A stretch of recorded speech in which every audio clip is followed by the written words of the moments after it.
Hey, Mike back again, this time with a review of Transformers Generation Deluxe Drift. Drift is a figure that I wanted from the Generations line, in addition to the War for Cybertron, Bumblebee, and Optimus. And I have to say that I am not as impressed with this figure as I am with the War for Cybertron figures.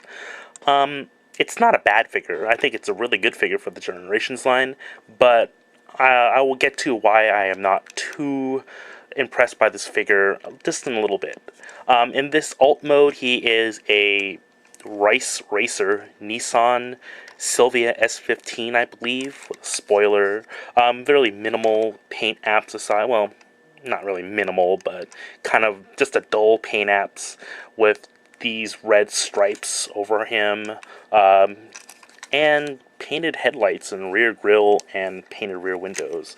The Chinese symbol from on here, I believe, is samurai or something. I don't remember off the top of my head. I just got it from reading the internet.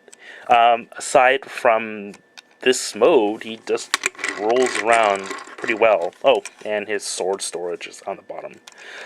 To transform this thing, first thing I always do is I'm going to pop up the sword here.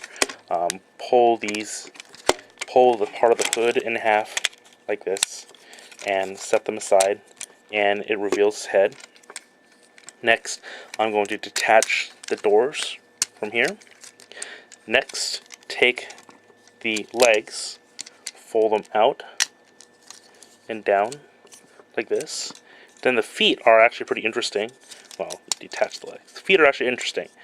Push them in like this, and then pull them out so they cover like this. And on the other side. Now to clean up the vehicle. Pull out the handles of his sword like this. Fold down his windows. Arms down. Pop in his chest. There's going to be a tab right here that fits into a slot on his chest. Just put it in. For the arms, just pull the arms out like this. Do a little bit of cleanup here. This clip for his sword actually pulls out and extends for sword storage in robot mode. And here is Generations Drift.